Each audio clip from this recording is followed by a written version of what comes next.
தீராத மலைக்கு நீங்க வந்து பாருங்க, இந்த மகனோடு பேசி பாருங்க, தீராத வினைகள் போதுங்க, சத்தியமா சொல்லுங்க, தீராத வினைகள்.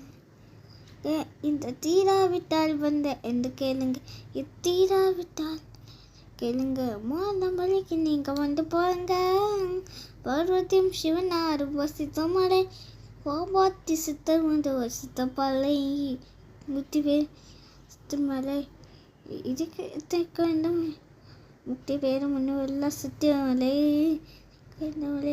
சொல்லுவே தேங்க்யூ.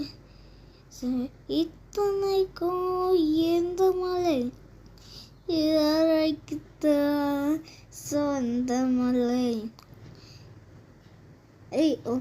ஒரு தரம் மருத மலைக்கு நீங்க இந்த வகனோடு மன்னர் பேசி பாருங்க, தீராத வினைகை எல்லாத்தையும் போல் தீராவிட்டால் கந்தனுக்கு அரோக வந்து பாருங்க, கந்தனுக்கு அரோக, முருகனுக்கு அரோக, வேங்கு அரோகரா அரோகரா அரோகரா அரோகரா அரோகரா.